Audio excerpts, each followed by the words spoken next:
Ok, vamos a hablar acerca de la vida de servicio. Vamos a empezar con un versículo que dice así, Efesios 2:10. Porque somos hechura suya, creados en Cristo Jesús para buenas obras, las cuales Dios preparó de antemano para que anduviésemos en ellas. Aquí hay demasiada riqueza en este versículo, porque nos está hablando de, primero, claro, somos hechura suya, Él nos hizo, pero también está hablando para qué nos hizo, para buenas obras. Uno le podría preguntar al Señor Jesús, Jesús, ¿para qué me hiciste? Él te podría responder esto: te creé para buenas obras. Es uno de los propósitos de nuestra existencia en la tierra, que a veces podemos decir que somos cristianos y no sabemos qué estamos haciendo en la tierra, si la palabra de Dios nos está diciendo qué estamos haciendo acá en la tierra. Una cosa de ellas, uno de los propósitos es para buenas obras. Y no solamente eso, dice también, las cuales Dios preparó de antemano para que anduviésemos en ellas. Es decir, Dios no está improvisando, Dios tiene un plan, y ese plan incluye las obras que Él mismo de antemano declaró que nosotros íbamos a hacer. Así que eso es lo que vamos a hablar hoy. La vida del servicio son esas obras para las cuales el Señor nos creó. Ojo que no estamos hablando de ser salvos por obras. Ojo que no es que por obras somos salvos, sino para buenas obras. Para buenas obras. Es una vez que el Señor nos toma, que nos empezamos a poner en línea con ese propósito de Él, para comenzar a caminar en lo que Él ya estableció para nosotros. El servicio es más que solamente una parte de la vida cristiana. Es uno de los propósitos, como estábamos hablando, por el cual Dios nos creó. No puede haber vida cristiana sin servicio. Es imposible que nosotros vamos a hablar de una vida cristiana y no hablar del servicio. Es absolutamente inseparable. Es inseparable si estamos hablando de la vida cristiana, y uno de nuestros propósitos, nosotros debemos empezar a servir. Entonces vamos a hablar de eso justamente. Sabemos que no hay servicio sin prójimo. O alguno de ustedes me puede dar un ejemplo, porque yo lo estuve pensando mucho y yo no lo pude hallar. Un ejemplo en el cual tú me puedas decir, vea, esta es una manera en que usted le sirve a Dios y el prójimo no tiene nada que ver. Yo todo lo que yo pensaba, el servicio a Dios, yo siempre decía, pero siempre tiene que ver el prójimo, siempre está el prójimo de por medio. No hay una sola cosa que tú puedas hacer para Dios que el prójimo no esté involucrado. Por eso estamos hablando, por eso el prójimo tiene un papel, digamos, importantísimo hablando del servicio. Mira lo que dice acá: porque tuve hambre y me disteis de comer, tuve sed y me disteis de beber, fui forastero y me recogisteis, estuve desnudo y me cubristeis, enfermo y me visitasteis, en la cárcel y vinisteis a mí. Entonces los justos le responderán diciendo, Señor, ¿cuándo te dimos hambriento y te sustentamos? ¿O sediento y te dimos de beber? ¿Y cuándo te vimos forastero y te recogimos? ¿O desnudo y te cubrimos? ¿O cuándo te vimos enfermo o en la cárcel y vinimos a ti? Y respondiendo el rey les dirá, de cierto os digo, que en cuanto lo hicisteis a uno de estos hermanos más pequeños, a mí me lo hicisteis. O sea que cuando estamos sirviendo al Señor, le estamos sirviendo al prójimo, le estamos sirviendo directamente al Señor. Por eso no se puede separar. Este es el servicio al prójimo y este es el servicio a Dios. No, son el mismo. Servicio al prójimo es servicio al Señor. Es inseparable, absolutamente inseparable. Y estamos hablando también de otra relación inseparable. Una relación inseparable es la relación que hay entre el amor y el servicio. Tú no puedes hablar de amor sin servicio, y no puedes hablar de servicio sin amor. Y a veces parecieran ser como temas distintos. O vamos a hablar del amor o vamos a hablar del servicio, pero es imposible separarlos. Dice acá, vamos a poner para sustentar esto 2 versículos. El primero, como el Hijo de Mateo 20:28, como el Hijo del Hombre no vino para ser servido, sino para servir y para dar su vida en rescate de muchos. Y otro versículo, Juan 15:13, nadie tiene mayor amor que este, que uno ponga su vida por sus amigos. ¿Qué relación tienen estos 2 versículos? Los dos están hablando de poner su vida, pero el uno está hablando del servicio y pone de ejemplo poner su vida, y el otro está hablando del amor y pone de ejemplo poner su vida. ¿Por qué pone el mismo ejemplo para hablar de las dos cosas? Porque es inseparable. No se puede hablar del servicio por un lado y del amor del otro. Si la manifestación más grande de servicio es poner su vida y la manifestación más grande es de amor, es poner su vida también, significa que el servicio es una manifestación de ese amor que tiene el Señor para con nosotros y que nosotros debemos demostrarle a Él de esa misma manera. Es muy difícil uno poderle decir, o bueno, es muy fácil uno decirle, Dios, te amo, y tirarle piquitos y todo eso. Eso es fácil. Pero cuando viene la siguiente pregunta, ok, ¿lo amas y le sirves? Ahí ya puede haber un silencio. Entonces ahí ya empezamos nos podríamos empezar a cuestionar la primera. ¿Cómo podemos decir, yo te amo, pero no te sirvo? Eso es imposible. Decir amor, decir te amo es fácil, pero servir es donde viene la demostración real. Tú no le puedes decir a tu cónyuge, yo te amo. Bueno, pero es que tengo una necesidad, ¿me puedes llevar al mall a comprar algo? No, hombre, está muy tarde. Pero yo te amo. O tu hijo, sí, hijo, yo te amo mucho, pero necesito pagar el colegio, por decirlo así. No, ahora no, mi hijo, qué pereza. Hay otras cosas más importantes. Eso no sería amor, ¿verdad? Entonces es ahí la importancia de ver esa relación entre ambas cosas, el servicio y el amor.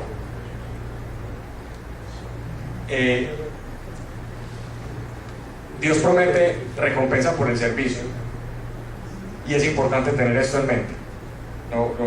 No vaya a pensar como, no, a mí no me hable de la recompensa, yo sirvo porque es que yo soy muy espiritual. Eso es un cuento muy difícil de creer, porque si tú piensas en el servicio y no piensas en las consecuencias o en las recompensas, estarías como diciéndole a Dios, no, yo soy mejor psicólogo que vos, a mí no me hables de las recompensas. O estarías diciéndole, si yo hubiera escrito la Biblia yo no hubiera puesto eso, a mí no me hables de eso a mí no me importa. Si Dios no lo dijo, es porque quiere que lo tengamos en cuenta y porque provecho le vamos a sacar. Por eso es importante que hablemos de eso. Mateo 10:42 dice, y cualquiera que dé a uno de estos pequeñitos un vaso de agua fría solamente, por cuanto es discípulo, de cierto os digo que no perderá su recompensa. Nos está prometiendo una recompensa, ¿okay? Y es bueno tenerlo en mente. Ya vamos a ver por qué. Vamos a retomar el por qué el Señor nos habrá dicho tenemos que pensar en las recompensas. ¿Por qué? Yo te quiero explicar algo también acerca del servicio. El servicio, ya dijimos, es una manifestación del amor, es la acción del amor, y es una manera de coger un concepto abstracto como el amor y ponerlo práctico, porque a uno le dicen ame al prójimo como a sí mismo, ame a Dios sobre todas las cosas, y uno puede entrar como uno se puede ver el amor, uno puede entrar en abstracciones y pensar que ya lo ama o tal vez pensar que es tan abstracto que ni siquiera sabe cómo aplicarlo. Pero cuando se nos habla es de servir a Dios y de servir al prójimo, ya ese concepto ya pierde de ser tan abstracto y se vuelve una cosa práctica. Ya se traduce en acciones, ya es más fácil de aplicar. Así que esta prédica tiene la finalidad o el llamado a llevarnos a la acción, a pasar de lo que sabemos, a llevarnos a ponerlo en práctica. Porque muchas veces se comete el error de pensar que venimos a la iglesia es como a juzgar sermones, por decirlo así. No, este sermón sí estuvo muy bueno, este me llegó. No, este estuvo muy malo, No, a mí me gusta más este predicador es muy bueno. O decir, no, este otro predicador a mí no me gusta, y pensamos que eso es a lo que venimos a la iglesia. O pensamos, este sermón era perfecto para fulanito de tal. ¿Por qué fue que no vino? Si era perfecto para él. O sea, cuando Dios habla, ¿tú crees que Dios no sabe a quién le está hablando? O que Dios en algún momento se descuidó y no fue el que tenía que ir. Pero voy a decir de todas maneras. No. Si Dios te pone a escuchar algo, es porque Él escogió que tú tenías que escuchar ese algo. Y la idea de venir a la iglesia, como te decía, no es juzgar sermones, sino ponerlo en práctica, lo que escuchamos acá. Él dice que no seamos oidores de la palabra, engañándonos a nosotros mismos, sino hacedores. Y es ahí entonces cuando tenemos que coger esos conceptos abstractos y volverlos prácticos. el servicio es un principio bíblico y es un principio que funciona, es un principio que trae resultados. El Señor dijo mucho que nos amaba y dijo que iba a poner la vida por nosotros, y de hecho la puso. Sus palabras no eran solo palabras, sus palabras estaban traducidas en acciones también. Y el principio bíblico se puede poner en acciones y nosotros vamos a ver resultados también con eso. ¿A qué me refiero? Por ejemplo, yo les quiero contar una historia o un testimonio que me sucedió hace años en Colombia con relación a poner en práctica el principio bíblico. Resulta que estábamos yendo a visitar a presos en la cárcel. En Colombia hay 4 cárceles de máxima seguridad.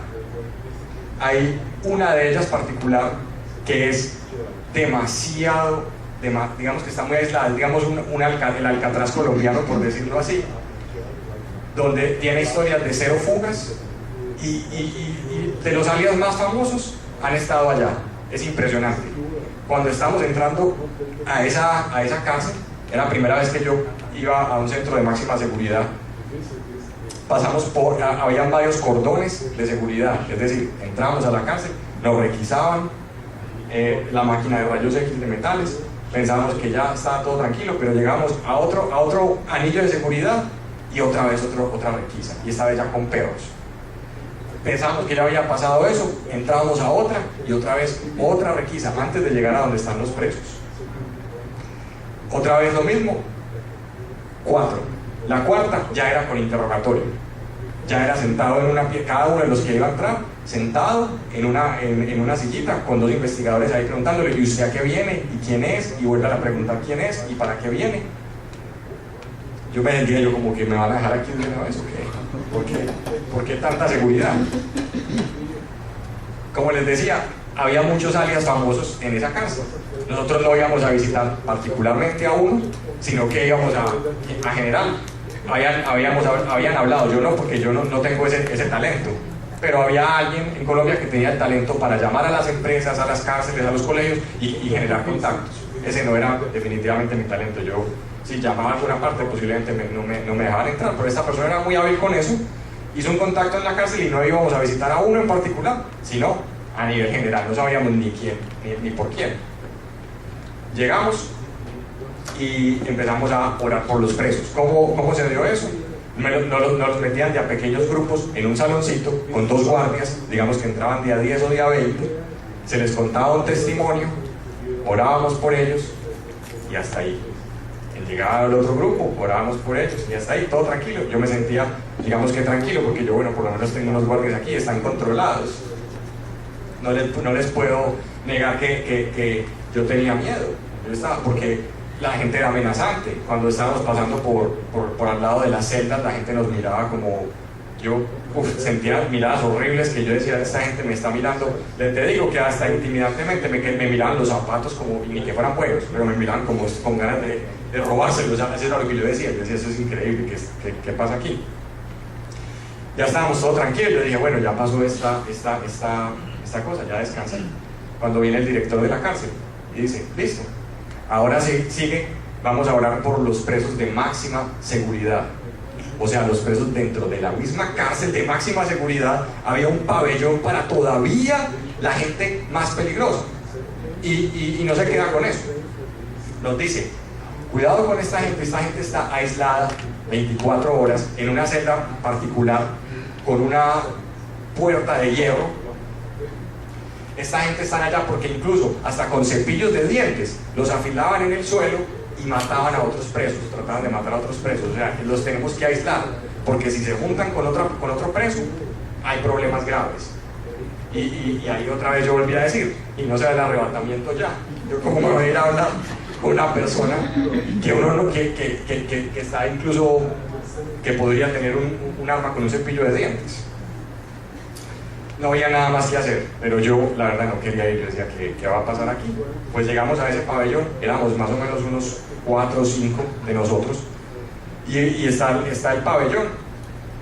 con celdas a cada lado, y efectivamente, como nos había dicho el director, celdas de puertas de hierro sin ventanas, y nos dice, el único contacto que tienen es una ventanita abajo por donde les meten un plato de comida. Y a veces dicen, tengan cuidado con eso, porque a veces jalan el brazo de aquel que les está metiendo la comida. O sea, son personas realmente peligrosas, y yo ahí sí dije, ¿y esto es necesario? ¿No les podemos poner un CD por debajo de la puerta? Y fue impresionante. Pero bueno, si abrimos, a cada uno le tocó una celda, abrimos esa compuertica, yo voy mirando por ahí, y ellos ni sabían a qué íbamos a ir, no sabían ni quién era.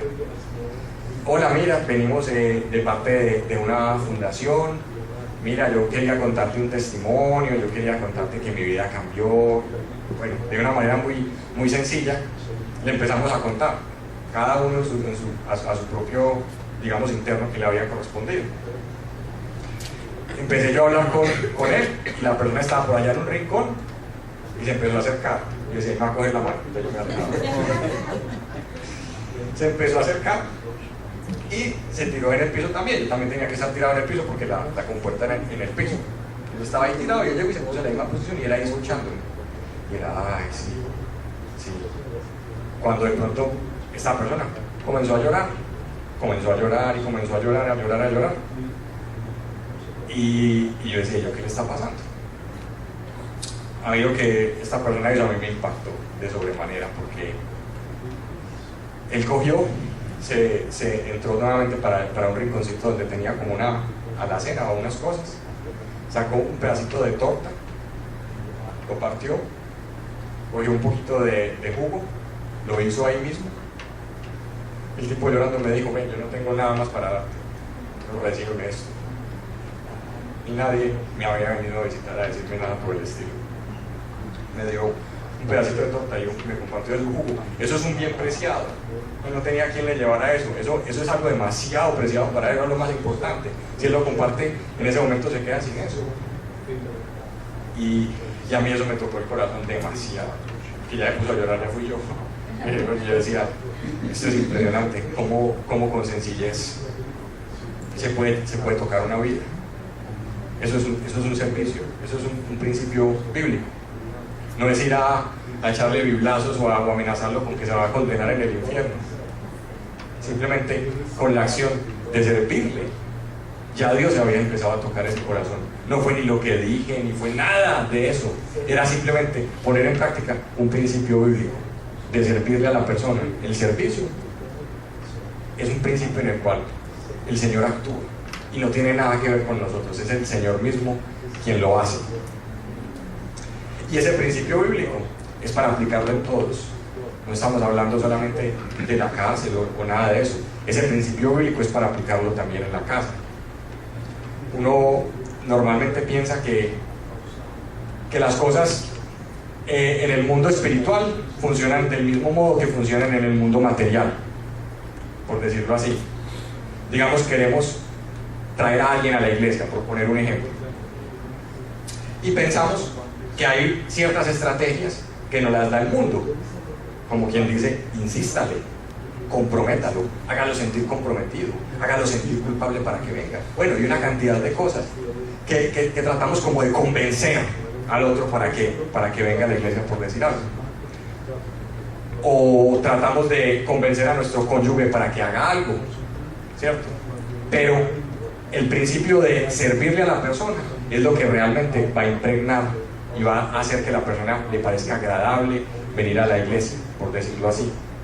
Cuando tú le empiezas a servir a tu esposo, no tanto que le digas venga a la iglesia, no tanto que le digas versículos ni nada de eso, cuando comienzas a servirle, nosotros espiritualmente sabemos que que se está aplicando un principio en ese momento, y nosotros de pronto inconscientemente no sabemos qué está pasando, pero con ese principio que vemos que la persona lo está aplicando, uno le dan deseos de tener lo que esa persona tiene, porque uno sabe que ahí hay una verdad.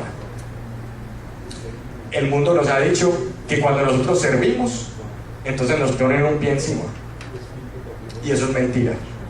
Yo te quiero decir, ¿quién vino a servir más que Jesús? ¿Y quién tenía más autoridad que Jesús? Nadie.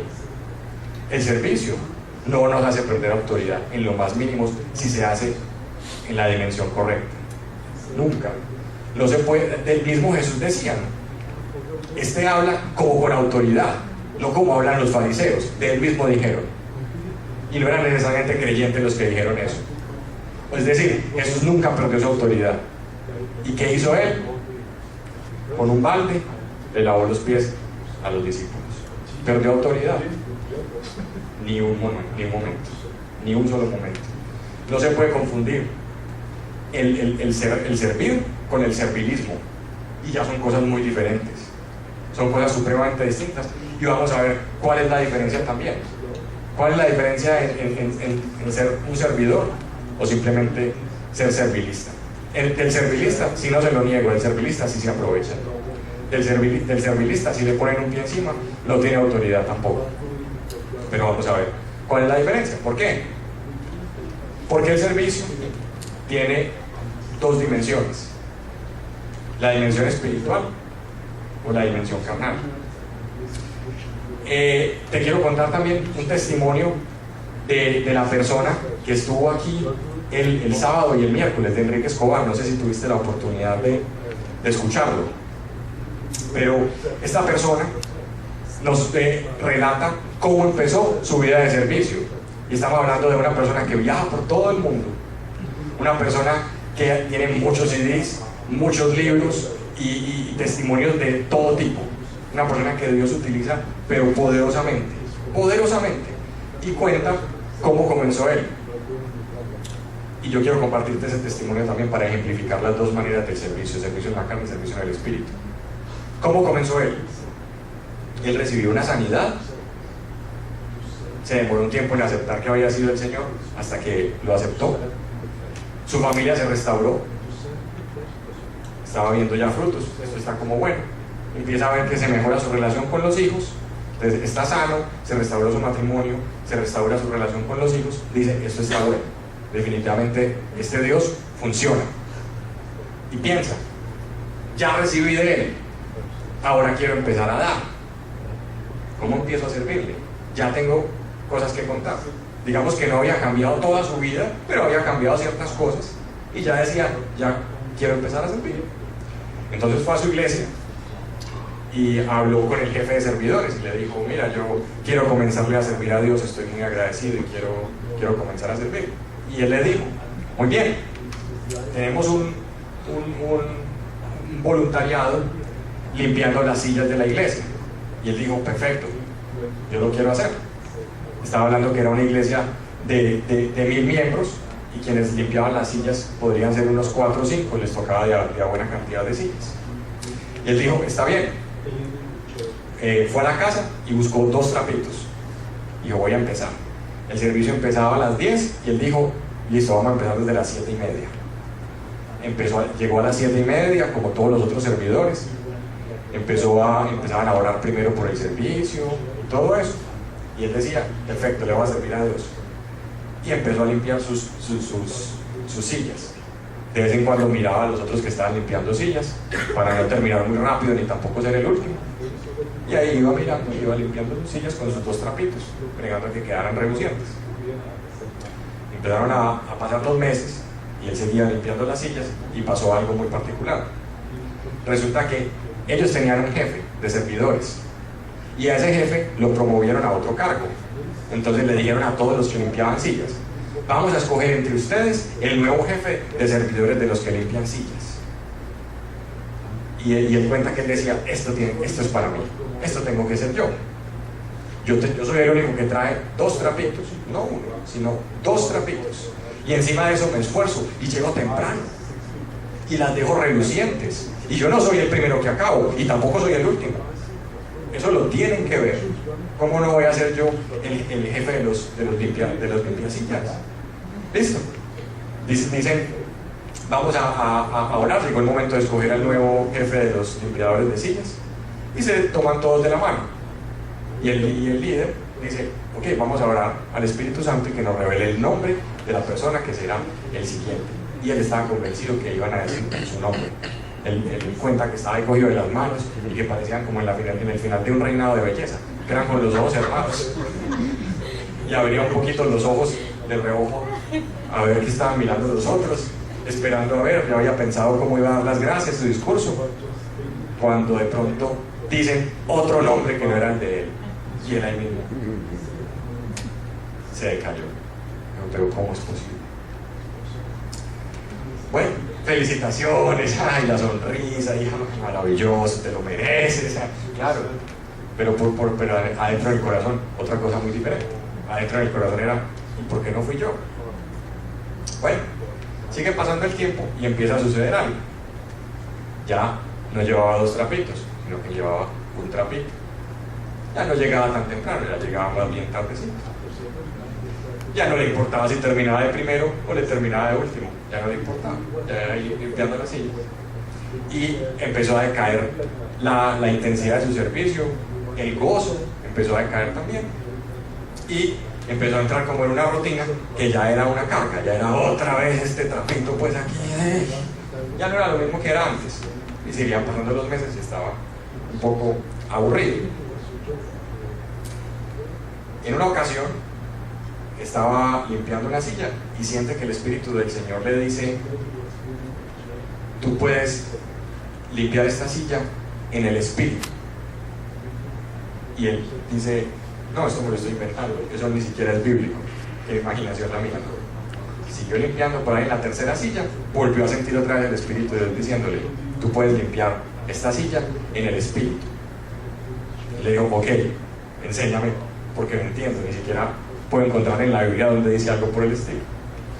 Él dice: sí, porque cuando tú la limpias solamente en la carne, tú le estás quitando el polvo.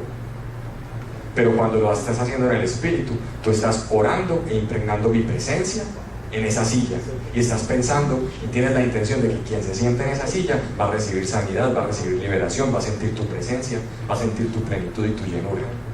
Y esa es la diferencia. ¿Cuál es la diferencia? Que una lo hacemos para los hombres y la otra lo hacemos para Dios, y eso marca la diferencia.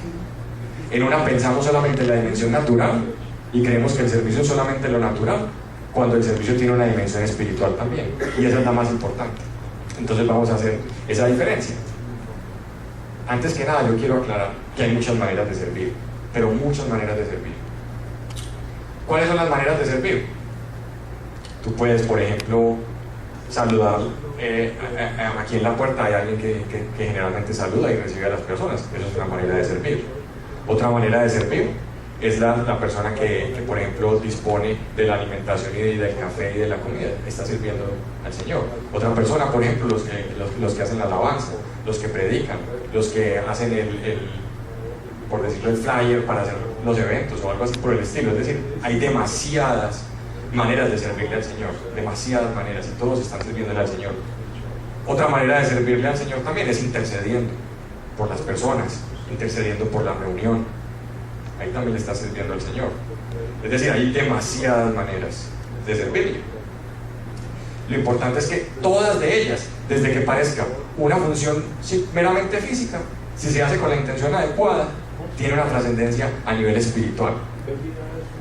Desde la persona que está poniendo las sillas, la persona que está poniendo la alimentación, la persona que está recibiendo, con la intención adecuada estás impregnando el Espíritu de Dios ahí, más que solamente haciendo una obra mecánica. Vamos a ver cuál es la diferencia. ¿Qué sucede cuando nosotros servimos en la carne? Para que las podamos diferenciar. Esto es una especie como de checklist. Vamos a ver cuál es de acá. Primero, cuando servimos en la carne, lo hacemos en mediocridad. ¿Por qué? Porque lo estamos haciendo es para los hombres, para las personas. Cuando el líder nos está viendo, ahí sí somos el que más hace. Pero cuando no, ya no importa cómo se sienta. ¿Por qué? Porque lo estamos haciendo es para las personas, no para el Señor. Segundo, da pie a un corazón altivo. ¿Qué quiere decir eso? Que equivocadamente se puede juzgar que hay unos tipos de servicio más espirituales que otros, y que el que predica es más que el que organizó la comida. Eso se tiende a pensar, lo cual es completamente falso, y ya vamos a ver por qué. Pero sin tener esa perspectiva, se llega a pensar que se puede creer que es el hombre el que logró algo, que se merece algo más, y resulta que no. Tercero, se busca el reconocimiento, como habíamos hablado, que llegue el aplauso, la felicitación y la espaldadita en la espalda, la palmadita en la espalda. ¡Qué bien lo has hecho! ¡Qué maravilla! 4. Trae cansancio, agotamiento y carga. Uno nunca vio a Jesús aquí sirviéndole al Dios Padre Todopoderoso. Nunca uno lo vio demostrando cansancio o nada por el estilo. Siempre lo hacía con gozo. Es raro cuando alguien viene y dice, ay, aquí sirviéndole a Dios, ay, se limpia la gota de sudor como para demostrar que está sirviéndole mucho, como para que uno diga, uy, wow, qué persona tan espiritual. El servicio, eso es en la carne. Si estás buscando el aplauso, eso no tiene nada que ver con el espíritu. Y hacer la voluntad del Señor no trae ni cansancio, ni agotamiento, ni carga, sino al contrario, ya vamos a ver. 4. Se buscan beneficios y recompensas por parte de las personas a quienes servimos. Ponemos más los ojos en quien estamos sirviendo. Por ejemplo, nos dicen, bueno, hay 2 enfermos. Uno es una pobre ancianita que vive por allá en Hialeah, y otro es un empresario multimillonario que vive por allá en Stony Island, y los dos necesitan oración. ¿Por quién vas? En la carne, por el empresario que quita que se saliera, entonces yo saqué algún beneficio. ¿Verdad? Eso no sucede, pero de tal manera es bueno tenerlo en cuenta para que nosotros sepamos cuáles son las diferencias. De pronto estoy exagerando un poco, pero no es ajeno a la iglesia del Señor, no es ajeno a lo que estamos hablando. A veces sucede eso, pensamos que es la persona a la que nos va a dar una recompensa. A eso me refería yo, porque es importante hablar de las recompensas. Si nosotros tenemos el enfoque en quién es el que da la recompensa, tenemos el enfoque en para quién lo hacemos, nos vamos a librar de este tipo de situaciones que son tan sumamente propias de la carne, porque así es en el mundo, así sucede en el mundo, pero los principios de Dios son diferentes. En el mundo nos dicen sobresalga, póngale un pie encima al otro, y así es como triunfas. Y en el reino de Dios nos dice sírvele a los demás, y así es como triunfas. Bastante distinto, él quiebra nuestro razonamiento, no tiene nada que ver con lo que nosotros pensamos. Nosotros pensaríamos que es como el mundo dice, Dios dice que es sirviendo. Sexto, se confía en la propia habilidad, recursos o sabiduría. Pensamos que somos nosotros los que estamos haciendo. Entonces, como yo tengo más habilidad para esto, entonces yo soy mejor para hacer este tipo de cosas. Y no es así. Séptimo, se hace mejor en la iglesia y en la calle que en la propia casa. Eso es lo más duro de todo. Cuando se hace mejor en la calle o en la iglesia, te lo digo que es solamente para aparentar.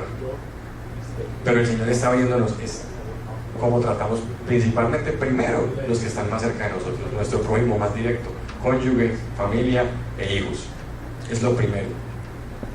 Si se está haciendo mejor, es decir, como dicen, yo no sé si en Venezuela o en las diferentes nacionalidades que hay acá aplican un dicho. En Colombia tenemos un dicho que dicen luz en la calle y oscuridad en la casa. No sé si ustedes lo habían escuchado mencionar, pero es algo similar aquí. Hay gente que en la calle todo el mundo habla súper bien, dicen qué persona tan espiritual, pero cómo sirve, y llega el momento de servir en la casa y más bien no. Nos contaban también una anécdota de una vez, alguien que estaba saliendo de la iglesia, salieron a las 9 de la noche, y se le acerca una hermana de la iglesia y le dice, ay hermanito, ¿usted me puede llevar a la casa por favor? Resulta que la persona vivía a 1 hora, entonces era 1 hora de ida, 1 hora de regreso, y esta persona estaba cansada, entonces eran 2 horas y habían salido a las 9. Esa persona en su corazón piensa, ay, ¿por qué no salí más temprano? ¿Por qué me la tenía que encontrar? Pero que sale de su boca. Ay, hermanita, claro que sí, con mucho gusto, una sonrisa impactante. Se abre, perdón, se monta en el auto, la lleva, sí, no, hermanita, no, perfecto, no, gloria a Dios, qué maravilla, qué bendición. Chao, gracias. Y se va por el carro como, ay, qué horas son, eso no pasa aquí, eso pasa por ahí en otras partes, a nosotros no. Cuando llegó a la casa, pasaron unos cuantos días, y le dice la hija, que tiene 9 años en ese momento, le dice, ella a las 9 de la noche también le dice, papi, imagínate que se me acabó de caer toda la tinta china sobre la cartelera que tenía que hacer para el colegio. Llévame ya a comprar una cartelera. Y él ahí mismo dice, a las 9 de la noche yo salí a comprarte la cartelera, olvídate. Le escribo una nota ya a la profesora disculpándome, toma. Y inmediatamente el Espíritu de Dios le dijo, hey, pero ¿cómo así? Y a la hermanita no fuiste capaz de decirle que no hace pocos días. Y a tu hija le vas a decir que no. Eso es lo primero que el Señor mira. Eso es lo primero que el Señor mira. Cuando lo hacemos en la carne estamos esperando qué va a pensar el otro. Muchas gracias. Pero cuando lo hacemos en el Espíritu estamos pensando es qué va a decir Dios, no qué va a decir el otro.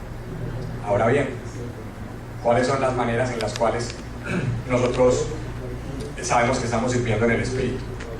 Primero, dice Colosenses 3:23, cualquiera que dé a uno de estos pequeñitos un vaso de agua fría, solamente por cuanto es discípulo, de cierto os digo que no perderá su recompensa.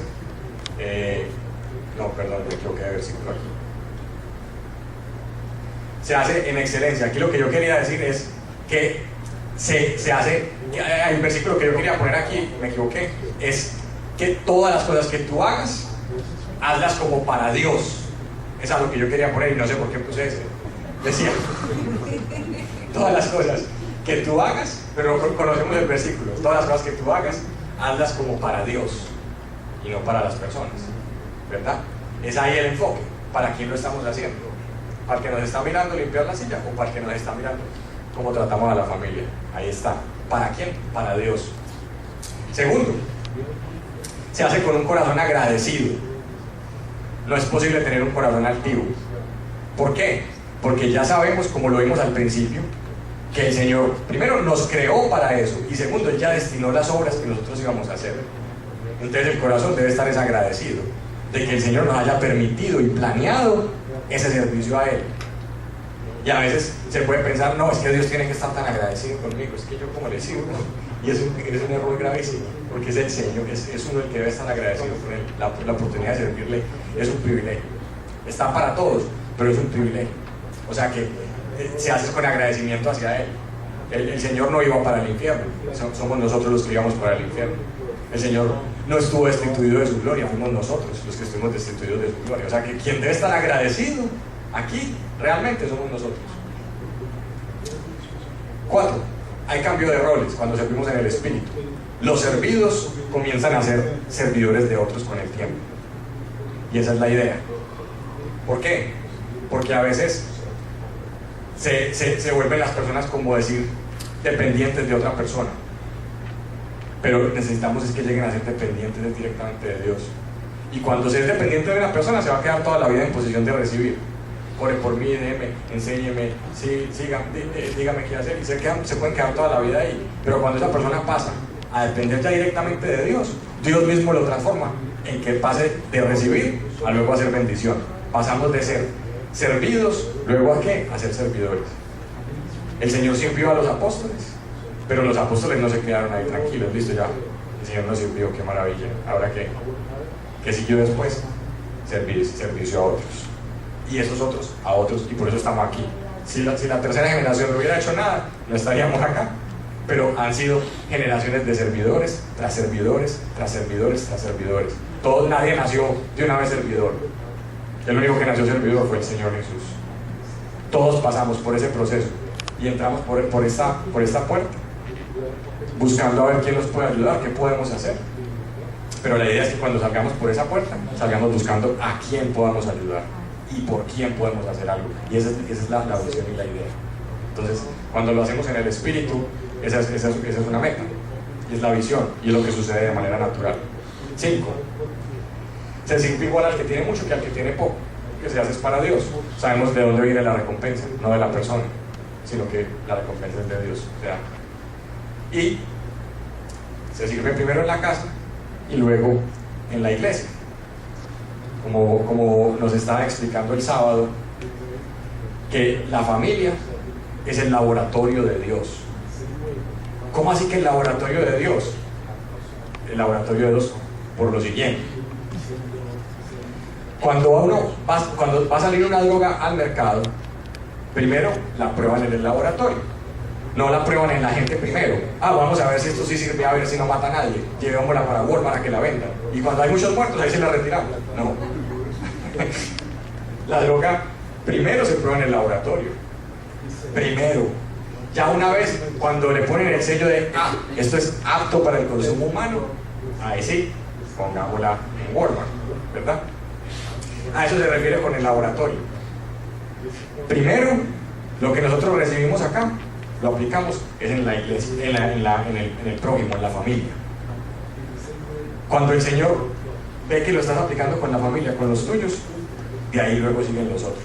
De ahí ya tiene el sello, esto es apto para el consumo humano, ahí sí, vaya. Si se hace al contrario, se pierde autoridad. No va a ser posible que tú puedas convencer a alguien si no se vive primero. Y si no se vive, es imposible que lo apliques en la familia. Si tú estás aplicando algo, la primera persona que tiene que dar cuenta es tu cónyuge. Es la primera persona. Si se dan cuenta primero los de la iglesia, algo está pasando mal. Algo está pasando mal. Porque cuando Jesús llega a una familia, cuando llega un miembro, llega a la familia entera. Porque están viendo la transformación en esa persona. Si la persona después de que recibió a Cristo antes se puso más cansona, se puso más difícil y hay más problemas, entonces hay que pensar ¿qué evangelio está creyendo? ¿Qué evangelio está creyendo? Es imposible que una persona que sepa que está comenzando a servir al Señor vaya a tener más problemas con el cónyuge. Si más le está sirviendo ahora, con seguridad los problemas van a reducir. Entre más le esté sirviendo, menos problemas vas a tener. Eso es un principio. Entonces es ahí donde estamos sabiendo cuál es el evangelio del Señor. Y séptimo, la confianza está en el Espíritu Santo, no en nosotros.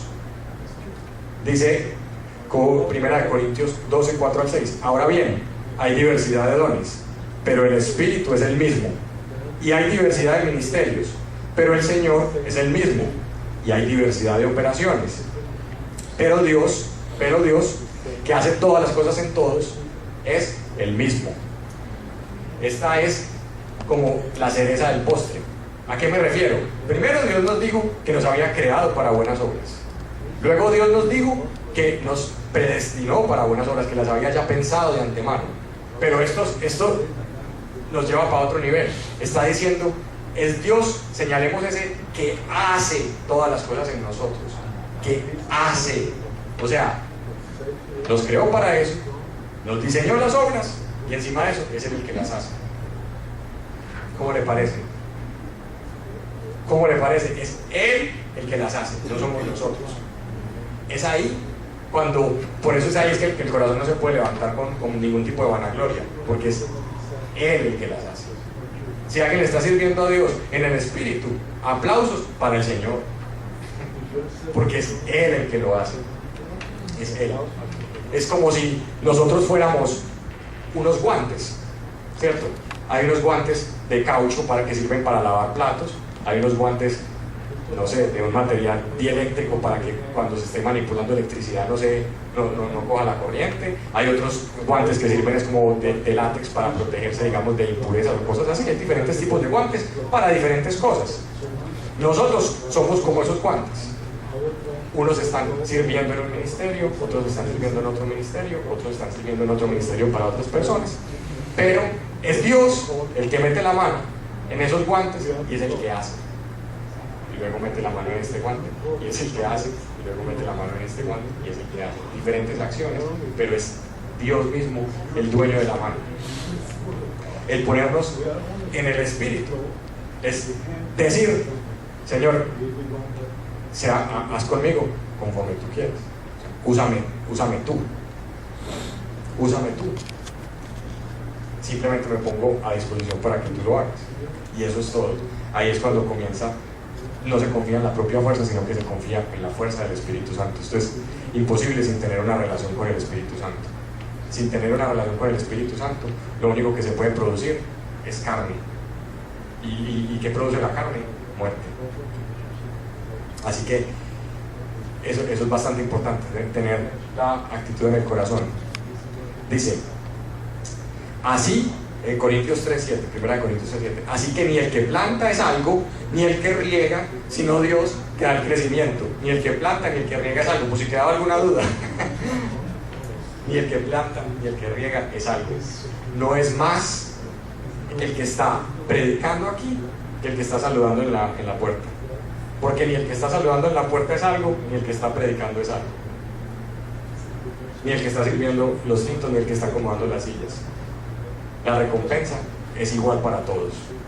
La recompensa es igual para todos. A veces pensamos, no, es que yo no tengo el don para predicar, entonces yo de pronto Dios no me ha llamado a servir. Caso error. Dios te ha llamado a servir en lo que tú sabes que tienes que servir. Entonces la recompensa del otro no va a ser mejor porque el otro está predicando y tú solamente estás saludando. Para nada. Ni el que siembra es algo, ni el que riega es algo, sino Dios.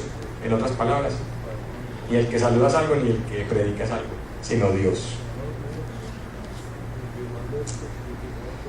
Para reflexionar y para terminar, el servicio no es un extra de la vida cristiana, es una parte esencial y en sí mismo un estilo de vida. En sí mismo es una directriz que debe ser una marca, porque fue lo que Jesús hizo. Es la expresión en hechos del amor, como habíamos hablado. No se puede, esto es como una recapitulación, no se puede decir que se ama si no se sirve, es imposible. Dios planeó las obras para que camináramos en ellas y Él mismo las hace a través de nosotros.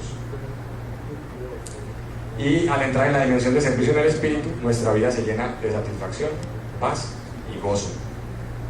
No es imposible uno decir que le está sirviendo a Dios, que le está sirviendo donde Dios quiere que no esté y que no esté cargado, aburrido y triste por eso. No sucede. El mismo apóstol Pablo, y no estoy hablando que cuando le está sirviendo a Dios en el Espíritu no hay dificultades, no estoy diciendo eso. Estoy diciendo que la actitud en el corazón es distinta, porque el mismo Pablo escribió más de la mitad del Nuevo Testamento, y si nos ponemos a ver, ¿cómo decir que no estaba en la voluntad de Dios? Estaba sirviéndole a Dios exactamente donde Dios quería, pero lo picó una culebra, naufragó el barco donde estaba, le dieron azotes, bueno, tuvo una cantidad de dificultades y él seguía feliz, seguía gozoso, esforzado hasta llegar a la meta. ¿Qué estaba haciendo? Estaba sirviendo en el Espíritu. Entonces no se trata de las condiciones alrededor, sino de la actitud correcta y siendo utilizado por Él, que nos va a llevar a donde Él quiere que estemos, que es con toda seguridad satisfacción y gozo para nosotros mismos también. Porque acuérdense, aparte de que hay recompensas que Él las prometió, hay también satisfacción y gozo aquí mientras estamos viviendo y experimentando acá en la tierra. Es bastante completo. Entonces Marcos 9, 33, 35 dice: y llegó a Capernaum, y cuando estuvo en casa les preguntó: ¿qué disputabais entre vosotros en el camino? Como si no supiera. Imagínate, le pregunta a los discípulos como si no supiera qué estaban disputando. Mas ellos callaron. Qué pena, claro. Porque en el camino habían disputado entre sí quién había de ser el mayor. Entonces él se sentó y llamó a los 12 y les dijo: si alguno quiere ser el primero, será el postrero de todos y el servidor de todos. Esa es la conclusión del principio. El que quiera ser el mayor, servidor de todos primero, y esa es la actitud en el corazón. Entonces con esto terminamos. Yo quisiera que termináramos pidiéndole al Señor que nos meta en esa dimensión de servicio y que sea el Espíritu Santo el que nos lleve a esa dimensión de servicio. Sabes que aquí en la iglesia se está necesitando también mucho tipo de servicio. Si sientes que es una forma de servirle al Señor y quieres expresarle ese agradecimiento y ese amor a Él, habla con el pastor para que te asigne algo para hacer.